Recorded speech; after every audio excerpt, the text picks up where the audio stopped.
नमस्कार। टुडे समाचार में अपने सब गोटे के स्वागत है। हम सपना समाचार शुरू करी।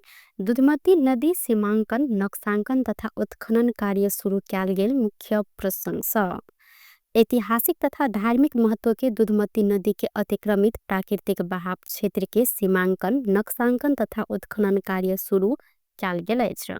मध्य प्रदेश के मुख्यमंत्री सतीश कुमार सिंह के अध्यक्षता में भेल दुधमती नदी संरक्षण उच्च स्तरीय समिति के बैसार से ऊर्जा सिंचाई तथा खाने पानी मंत्री शेष नारायण यादव के संयोजकत्व में दुधमती नदी संरक्षणात्मक कार्य कार्यान्वयन उप समिति गठन करैत एहि संबंधी कार्य तत्काल आ तीव्रता के साथ शुरू कर निर्णय किया गेल अछि।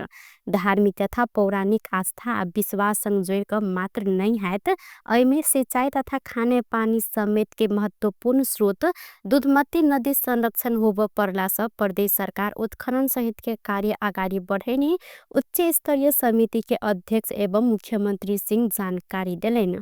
ओ कहलेन पवित्र स्नान तथा नदी के पूजन परंपरा मार्फत स्थानीय पर्यटन प्रवर्धन आ प्रदेशक बहुसंख्यक नदी के प्राकृतिक बहाव क्षेत्र पुनः स्थापना जरूरी रहला से सरकार एहि कार्य के उच्च प्राथमिकता में रखने अछि। अहिना मुख्यमंत्री सिंह के अध्यक्षता में ऊर्जा सिंचाई तथा खाने पानी मंत्री यादव, ऊर्जा सिंचाई तथा खाने पानी मंत्रालय के प्रदेश सचिव चक्की अहमद अंसारी, धनुषा महतरी के प्रमुख जिला अधिकारी सब, प्रदेश प्रहरी कार्यालय के प्रमुख एवं प्रहरी नायब महानिरीक्षक, सशस्त्र प्रहरी महानिरीक्षक, राष्ट्रीय अनुसंधान के अनुसंधान निर्देशक लगायत सम्मिलित दुधमती नदी संरक्षण उच्च स्तरीय समिति पिलर सहित सीमांकन नक्शांकन तथा पहचान भेल सीमा भीतर नदी के प्राकृतिक बहाव क्षेत्र के अतिक्रमण मुक्त कराव उत्खनन कर निर्णय समेत कियाल गेल। समिति के सदस्य सचिव समेत रहल मुख्यमंत्री के प्रेस सलाहकार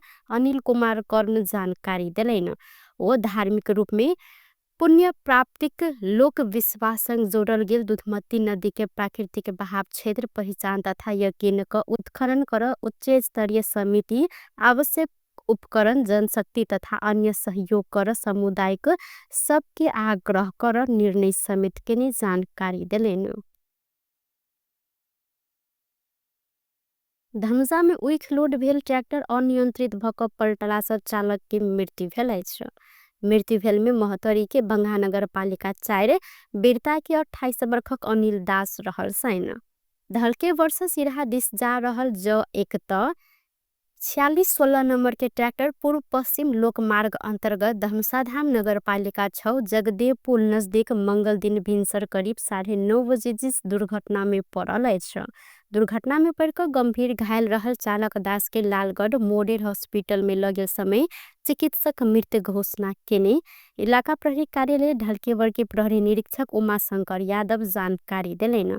मृतक के लाश पोस्टमार्टम के लिए प्रादेशिक अस्पताल जनकपुर आनल गेल आ घटना विषय में थप अनुसंधान भ रहल इलाका प्रहरी कार्यालय ढलकेवर द्वारा जानकारी कराल गेल अछि। सिरहा में दारू तस्कर द्वारा रवि दिन भिनसर गाड़ी के टक्कर से मारल गेल सशस्त्र प्रहरी के सशस्त्र प्रहरी नायब निरीक्षक लक्ष्मण प्रसाद यादव के हत्या प्रकरण में प्रहरी 2 गोटे के नियंत्रण में लेने अछि। हिनकर शंकास्पद मृत्यु भेलाक बाद अनुसंधान के लिए सिरहा प्रहरी 2 गोटे के नियंत्रण में समेत लेने अछि। हिनका सबके रवि दिन नियंत्रण में लेल गेल आ हिनका सब संग आवश्यक अखन छानबीन भए रहल जिला प्रहरी कार्यालय सिरहा द्वारा जानकारी कराल गेल अछि।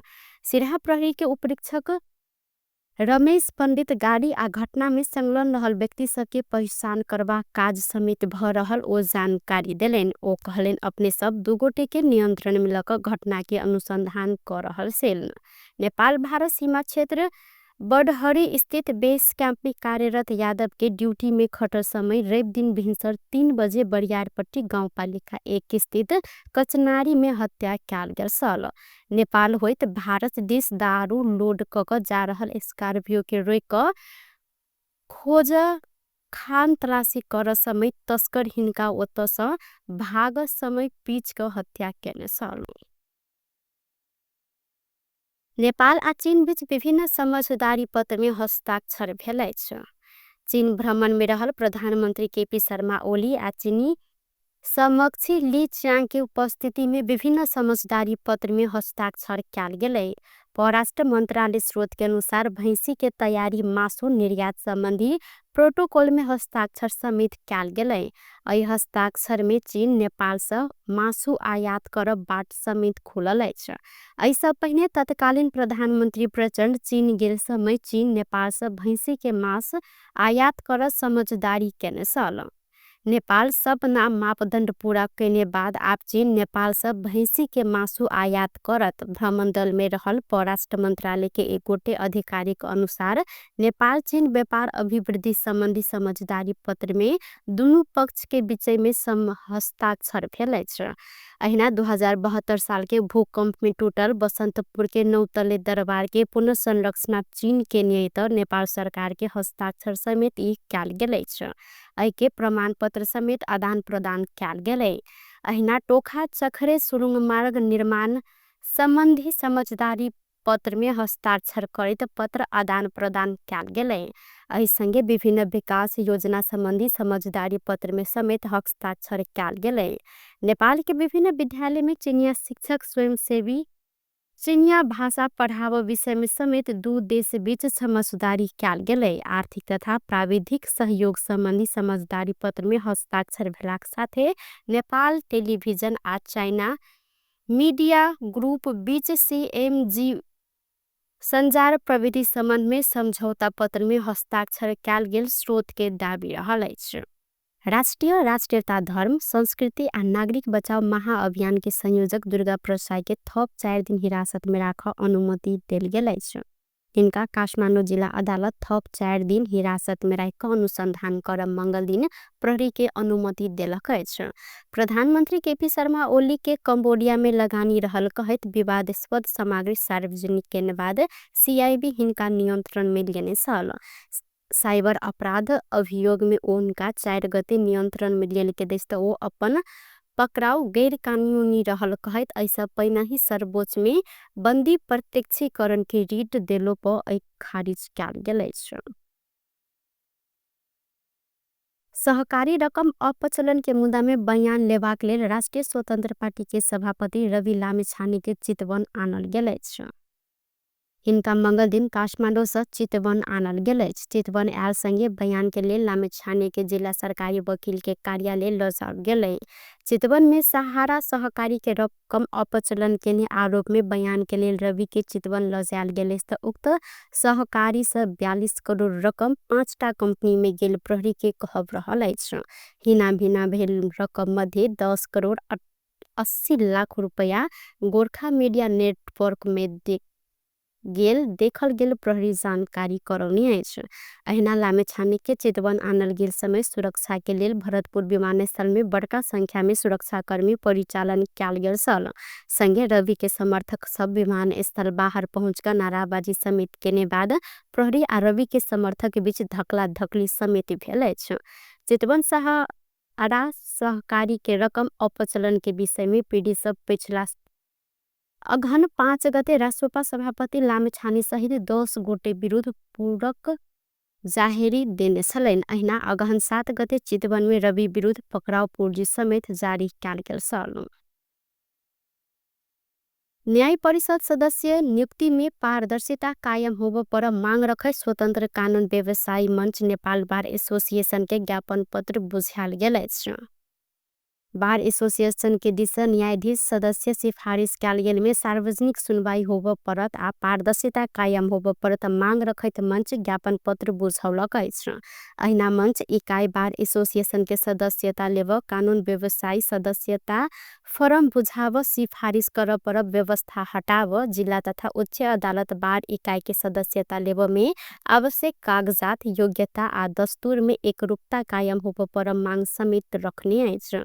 संगे निर्वाचन में प्रयोग होब मतपत्र में पैनल अनुसार सीरियल राख व्यवस्था हटाकर नाम अनुसार व्यवस्था कर पर समेत मंच की मांग रहल अछि। अहिना मंच के ज्ञापन पत्र बुझैत बार अध्यक्ष गोपाल कृष्ण घिमरे न्याय परिषद में कोनो दाग नहीं लगाव आ सीनियर कानून विधि के पठाव कोशिश समेत हैत जिक्र केलैन। न्याय परिषद सदस्य के विषय में सुनवाई कर विषय में बार सकारात्मक समेत रहल हिनकर कहब अछि। गर्ने हो कि भन्ने पनि हामी सोचिराखेका छौँ। यो तपाईँहरूको पनि आज सजगता जुन तपाईँले देखाउनु हो, यो सजगताका लागि म स्वतन्त्र कानुन व्यवसाय मञ्चलाई धन्यवाद भन्न चाहन्छु कि तपाईँहरूले यो सजगता फेरि गराइदिनु भएको छ हामीलाई। अरू जहाँसम्म यो सिफारिस गर्नुपर्ने बार एकाइहरूमा यो परम्परागत रूपमा सदस्यता लिँदाखेरि सिफारिस गर्नुपर्ने र त्यो अनुसार चाहिँ त्यो व्यवस्था हटाइनुपर्ने भन्ने जुन कुरा गर्नुभएको छ, हामीसँग अहिले जुन बारको विधान छ, यो विधान अनुसार कस्तो छ भने हामीसँग 91वटा बार एकाइहरू छन्। मैले अघि पनि भने यो 71मा संशोधन भएको विधान हो। यो विधान संशोधनको एजेन्डा प्रमुख एजेन्डा अहिले बनेको छ। हामीले आफ्नै कार्यकालमा एकपल्ट विशेष साधारण सभा गरेर विधान संशोधन गर्न सक्छौँ कि भन्ने कोसिस पनि गरिराखेका छौँ। त्यसैले म के आग्रह गर्न चाहन्छु तपाईँहरू सबैलाई पनि, म एकेबडीजीलाई पनि अनुरोध गर्छु र साथीहरूलाई, मास्टरज्यू लगायत सबै साथीहरूलाई पनि के अनुरोध गर्न चाहन्छु भने कि एकपटक विधान संशोधन एजेन्डालाई तपाईँ वैचारिक आस्था राख्ने सङ्गठनहरू जुन हुनुहुन्छ, जसको प्रतिनिधित्व बारमा छ, सबैको प्रतिनिधित्व छ, प्रतिनिधित्व नहुनेलाई पनि हामी प्रतिनिधित्व गराउँछौँ। जस्तो एकेमणिजीलाई हामीले पुनर्संरचना समिति जस्तो महत्त्वपूर्ण समितिमा राख्यौँ, त्यो सबैको प्रतिनिधित्व हुनैपर्छ भन्ने छैन। बारमा सबै व्यक्ति चुनाव जित्नै पर्छ भन्ने पनि छैन। तर जो व्यक्ति चुनाव जितेर नआए पनि त्यो व्यक्तिको पनि यहाँ प्रतिनिधित्व हुन्छ। कसैलाई पनि वञ्चित गर्न मिल्दैन। जस्तो हाम्रो कार्यकारिणी परिषदको बैठकमा म पत्रकार साथीहरूलाई नै अनुरोध गर्छु, तपाईँहरू पनि आइदिनुहोस् पोखरा। मंच अपन मांग के विषय में अगहन 26 गते भीतर सुनवाई नहीं भेल तो पूस 1 गते सब बार में अनिश्चितकालीन धरना दे। पूस 3 गते बार अध्यक्ष के कार्यकक्ष में तालाबंदी करब आ पूस 5 गते बार के मूल प्रवेश द्वार में तालाबंदी करब चेतावनी देलक अछि। टुडे समाचार में अब आर्थिक संबंधी समाचार।